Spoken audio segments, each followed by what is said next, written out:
الحمد للہ وحدہ والصلاة والسلام علی من لا نبی بعدہ وبعد۔ محترم سامعین و ناظرین، اسلام نے عورتوں کو جو عادلانہ اور انصاف پر مبنی حقوق عطا کیے ہیں، کسی بھی دور میں یا کسی بھی قوم نے وہ حقوق عطا نہیں کیے۔ لوگوں کے دعوے تو بہت ہیں کہ ہم عورتوں کے حقوق کے لیے کام کرتے ہیں، یا فلاں نظام یا فلاں قوم عورتوں کے حقوق کی رعایت کرتی ہے۔ دعوے بہت ہیں، لیکن اس پر عمل اسلام نے جو حقوق عطا کیے ویسا نہیں ہے۔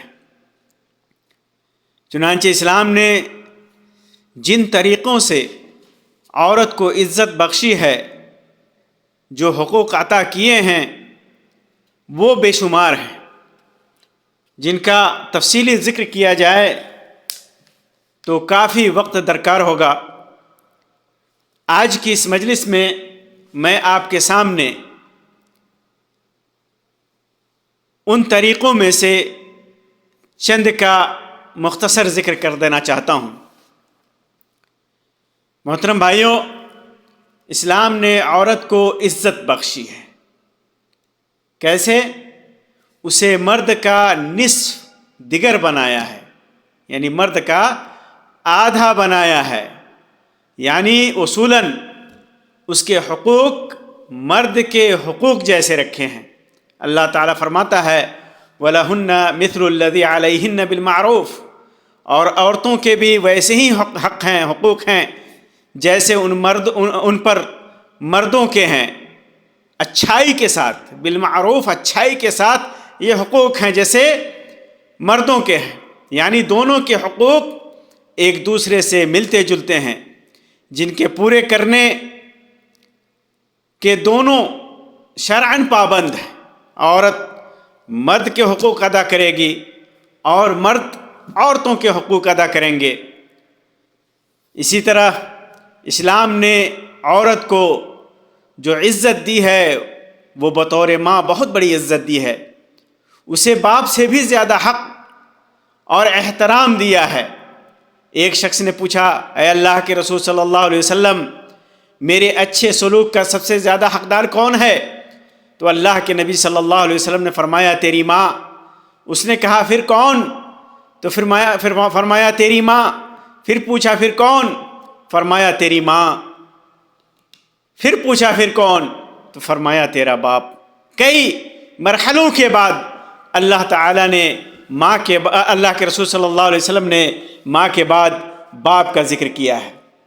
اور اسی طرح ایک حسن حدیث کے اندر ہے کہ ایک شخص جو جہاد کے لیے نکلنا چاہتا تھا اور اس کی ماں زندہ تھی، تو اللہ کے رسول صلی اللہ علیہ وسلم نے فرمایا کہ تجھ پر تو اف ہے، تو اس کے پاؤں کی خاک بن جا وہاں جنت ہے، ماں کی خدمت کر کے جنت حاصل کر۔ تو کتنا بڑا مقام اللہ تبارک و تعالیٰ نے عورت کو بطور ماں کے عطا کیا ہے۔ ایسا کس مذہب میں ہے، کس دھرم میں ہے، کس قانون میں ہے، کس وقت میں لوگوں نے ماں کو یہ درجہ دیا ہے؟ اسی طرح اسلام نے عورت کو بیٹیوں کی شکل میں جو عزت دی ہے، ان کی پرورش پر بڑا اجر رکھا ہے۔ نبی اکرم صلی اللہ علیہ وسلم نے ارشاد فرمایا جو شخص 2 لڑکیوں کی پرورش کرے یہاں تک کہ وہ بالغ ہو جائیں، تو قیامت کے دن میں اور وہ پرورش کرنے والا اس طرح ہوں گے۔ آپ صلی اللہ علیہ وسلم نے اپنی 2 انگلیاں ملا دی، یعنی جس طرح دونوں انگلیاں ملی ہوئی ہیں اسی طرح قیامت کے دن میں اور وہ ہوں گے۔ اسی طرح اسلام نے عورت کو عزت کیسے بخشی، آزادی کیسے بخشی؟ سوچئے، جب اس کی شادی کا وقت آتا ہے تو اسے اپنے شوہر کے انتخاب کی پوری آزادی دی ہے، بغیر کسی جبر کے، بغیر کسی اکراہ کے، بغیر کسی دباؤ کے۔ اللہ تعالیٰ نے عورت کو اس کو اپنے شوہر کے انتخاب کی آزادی دی ہے۔ نبی اکرم صلی اللہ علیہ وسلم نے ارشاد فرمایا جس عورت کا خاوند نہ رہا، یعنی جو کنواری نہیں ہے، اس کا نکاح اس وقت تک نہ کیا جائے یہاں تک کہ اس سے پوچھ لیا جائے، اس کا اذن لے لیا جائے، اور کنواری کا نکاح اس وقت تک نہ کیا جائے یہاں تک کہ اس سے اجازت لے لی جائے۔ اسی طرح اسلام نے عورت کو اس کے مہر کی شکل میں عزت بخشی ہے، آزادی دی ہے کہ عورت کے لیے جب شادی ہو، نکاح ہو، تو شوہر کے اوپر اس کے لیے مہر کو، صداق کو واجب کیا ہے۔ اللہ تعالیٰ کا ارشاد ہے وَآتُوا النِّسَاءَ صَدَقَاتِهِنَّ نِحْلَةً، اور عورتوں کو ان کے مہر راضی خوشی دے دو، کسی جبر کے ساتھ نہیں، اکراہ کے ساتھ نہیں، خوش دلی کے ساتھ اسے اس کا مہر ادا کرو۔ اسی طرح اسلام نے عورت کو عزت بخشی، اس کی شادی میں رکاوٹ ڈالنے سے منع کیا، اور ولی کو اس کے برابر کے رشتے سے روکنے سے روکا ہے کہ عورتیں جب اپنے شوہروں کے پاس، جو شوہر ان کو طلاق دے چکے ہیں، پھر دوبارہ جانا چاہیں ان کے پاس 2 طلاقوں کے بعد، تو انہیں نہ روکا جائے۔ اللہ تعالیٰ فرماتا ہے فَلَا تَعْضُلُوهُنَّ أَن يَنكِحْنَ أَزْوَاجَهُنَّ، انہیں ان کے خاوندوں سے نکاح کرنے سے نہ روکو۔ اور نبی اکرم صلی اللہ علیہ وسلم نے فرمایا کہ جب تمہارے پاس کوئی ایسا شخص رشتہ مانگنے آیا جس کا دین اور اخلاق تمہیں پسند ہو تو اس سے شادی کر دو، اگر نہ کرو گے تو زمین میں فتنہ اور بڑا فساد ہوگا۔ غور کرنے کا مقام ہے، اگر لڑکی بیٹی کسی کو چاہتی ہے اور اس سے شادی کرنا چاہتی ہے، اور اس کا دین اچھا ہے، اس کا خاندان اچھا ہے، اور وہ نیک ہے، تو پھر اگر اس سے شادی نہ کرایا جائے تو زمین میں کتنا بڑا فتنہ ہوگا اور فساد ہوگا۔ یہ چیز آج دنیا میں دیکھنے کو مل رہی ہے۔ اسی طرح اسلام نے عورت کو عزت بخشی کہ اس کے شوہر کو عورت کو کے معاملات کو لٹکانے یا اسے نقصان پہنچانے کے لیے سے منع کیا ہے کہ اگر عورت طلاق رجعی کو کیسے، اگر عورت کو طلاق مل جائے تو طلاق رجعی کو 2 بار تک محدود کیا ہے اللہ کے تبارک و تعالیٰ نے، کہ کوئی انسان بار بار طلاق دے کر کے عورت کو پریشان نہ کرے، بلکہ 2 بار تک ہی اس کو اجازت ہے کہ وہ عورت کو طلاق دے، اور پھر اس کے بعد یا تو اچھے طریقے سے حسن سلوک کے ساتھ اسے رکھے، احسان کے ساتھ، یا احسان کے ساتھ اسے رخصت کر دے۔ اللہ تعالیٰ کا ارشاد ہے الطلاق مرتان فإمساک بمعروف او تسریح بإحسان، یہ طلاق 2 مرتبہ ہیں، پھر یا تو اچھائی سے روکنا ہے یا عمدگی کے ساتھ چھوڑ دینا ہے۔ اسی طرح اسلام نے عورت کو عزت بخشی کہ اس کے لیے میراث کا واضح حصہ کتاب اللہ میں مقرر کیا، وراثت کا واضح حصہ مقرر کیا، خواہ مال کم ہو یا زیادہ ہو، 1 سوئی کے برابر بھی مال و دولت ہے۔ باپ چھوڑا ہے تو جتنا بھائی کا حق ہوگا اتنا ہی بہن کا حق ہوگا۔ اللہ تعالیٰ نے فرمایا للرجال نصیب مما ترک الوالدان والاقربون وللنساء نصیب مما ترک الوالدان والاقربون مما قل منه او كثر نصیبا مفروضا، جو اللہ تبارک و تعالیٰ نے حصہ مقرر کیا ہے للذکر مثل حظ الانثیین، اگر بیٹا ہے تو 2 حصہ اور بیٹی ہے تو 1 حصہ، ماں باپ اور خیش و اقارب کے ترکہ میں مردوں کا حصہ بھی ہے اور عورتوں کا حصہ بھی ہے۔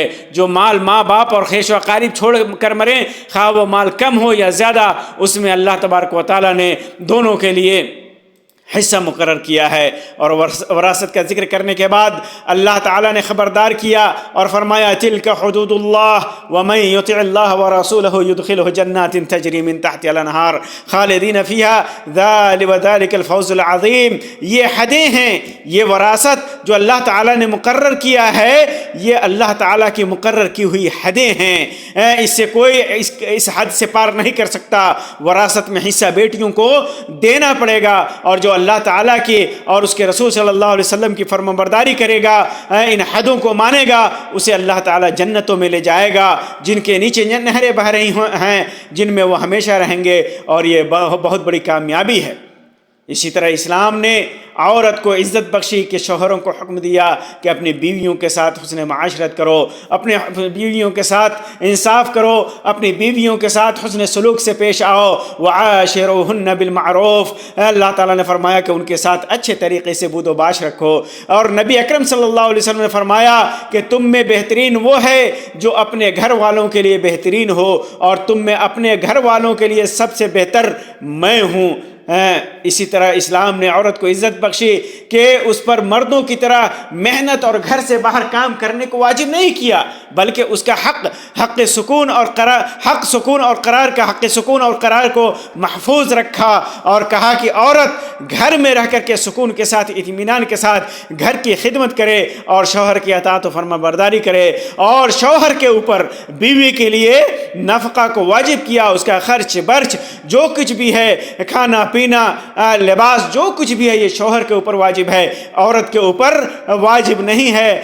اللہ تعالیٰ نے ارشاد فرمایا لِيُنْفِقْ ذُو سَعَةٍ مِّن سَعَتِهِ وَمَنْ قُدِرَ عَلَيْهِ رِزْقُهُ فَلْيُنْفِقْ مِمَّا آتَاهُ اللَّهُ۔ کشادگی والے کو اپنی کشادگی سے خرچ کرنا چاہیے، اور جس پر اس کے رزق کی تنگی کی گئی ہو، غریب ہو، محتاج ہو، اسے چاہیے کہ جو کچھ بھی اللہ تعالیٰ نے اسے دے رکھا ہے اسی میں سے اپنے حسب حیثیت اسے دے، یعنی اپنی بیوی کو مجبور نہ کرے کہ وہ جا کر کے باہر کمائی کرے، باہر سے وہ روزی تلاش کر کے لے آئے اور اس کے اوپر خرچ کرے۔ یہ اسلام نے کتنی بڑی عزت عورت کو دی ہے، کتنا بڑا انصاف کیا ہے عورت کے ساتھ۔ اسی طرح اسلام نے عورت کو عزت بخشی۔ نبی اکرم صلی اللہ علیہ وسلم کی مشہور وصیت ہے، آپ نے فرمایا استوصوا بالنساء خیرا، کہ عورتوں کے بارے میں خیر کی وصیت قبول کرو۔ اسی طرح اسلام نے عورت کو عزت بخشی کہ اس کی عزت و آبرو کا تحفظ کیا، اس کے پردے اور پاک دامنی کا اہتمام کیا، اور اس کی تہمت اور اسے نقصان سے پہنچانے سے خبردار کیا، اور عورت کو پردہ اس لیے کرایا کہ دنیا کی غلط نگاہیں، ظالم نگاہیں اور دنیا کی غلط نیتیں اس پر نہ پڑ سکیں۔ بغیر گواہوں کے تہمت لگانے والے کو سزا دی اللہ تبارک و تعالیٰ نے۔ اگر کوئی عورتوں کے اوپر، کسی عورت کے اوپر بغیر گواہ کے اور ناجائز تہمت لگاتا ہے تو اللہ تبارک و تعالیٰ نے ارشاد فرمایا والذین یرمون المحصنات ثم لم یأتوا بأربعة شہداء فاجلدوہم 80 جلدہ۔ اسلام کے علاوہ کس دین نے یا نظام میں عورت کو اس طرح کا اہتمام ملتا ہے کہ اس کے اوپر وہ اگر الزام لگاتا ہے اور اس کے پاس گواہ نہیں ہے تو پھر اسے 80 کوڑے لگائے جائیں گے۔ کس مذہب میں، کس دین میں یہ احترام ہے عورت کے لیے؟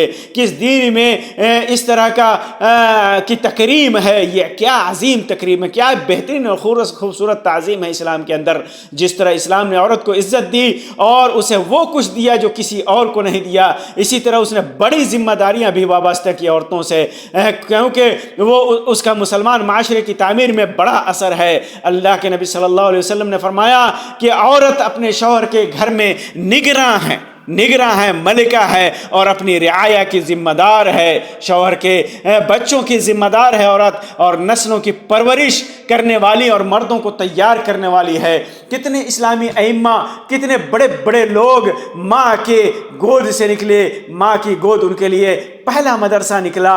دنیا میں ان لوگوں نے بڑے بڑے کارنامے انجام دیے، یہ ماں کی تربیت کا اثر تھا۔ ماؤں کا ان کی تربیت میں کتنا بڑا کردار تھا، یہاں تک کہ وہ عظیم مرد بنے، امت کو عزت و شرف کی طرف لے گئے۔ امت کو اللہ تبارک و تعالیٰ نے علماء دیے اور بڑے بڑے دانشور دیے ان عورتوں کے ذریعے۔ ان عورتوں کی گود میں پل کر، اسی پہلے مدرسے میں پل کر کے یہ بڑے ہوئے۔ وہ اپنے گھر کی سب سے بڑی ذمہ دار اور اپنی سلطنت کی منتظم ہوتی ہے عورت۔ اللہ تعالیٰ نے اسے گھر میں ٹھہرنے کا حکم دیا، وَقَرْنَ فِي بُيُوتِكُنَّ وَلَا تَبَرَّجْنَ تَبَرُّجَ الْجَاهِلِيَّةِ الْأُولَىٰ۔ تو عورت کا گھر اس میں تو قرار ہے، اس کے لیے وقار ہے اور خوبصورتی ہے۔ اللہ تعالیٰ نے فرمایا کہ اپنے گھروں کو لازم پکڑو اور جاہلیت کی طرح، جاہلیت میں جس طرح عورتیں ننگی پنگی نکلتی تھی ویسے مت نکلا کرو۔ وہ اپنے شوہر کی اطاعت اور اس کی غیر موجودگی میں اس کی حفاظت کی معمور ہے یہ عورت۔ فالصالحات قانتات حافظات للغیب بما حفظ اللہ، پس نیک فرما بردار عورتیں خاوند کی، شوہروں کی عدم موجودگی میں بحفاظت الہی نگہداشت رکھنے والیاں ہیں۔ اور نبی اکرم صلی اللہ علیہ وسلم نے فرمایا جب عورت اپنی 5 نمازیں پڑھے، 5 وقت کی نمازیں پڑھے، رمضان کے روزے رکھے، اپنی عفت کی حفاظت کرے، اپنے شوہر کی اطاعت کرے، تو قیامت کے دن اس سے کہا جائے گا کہ جنت کے جس دروازے سے چاہے داخل ہو جا۔ یہ عورت کے تئیں اسلام کی تکریم ہے، عورت کی تعظیم ہے، عورت کے مقام کا اعتراف ہے، عورت کی عزت کی حفاظت ہے۔ عورتوں کو جو مقام، جو مرتبہ، جو عزت، جو تکریم اور جو احترام اسلام نے دیا ہے، دنیا کے کس مذہب میں ہے؟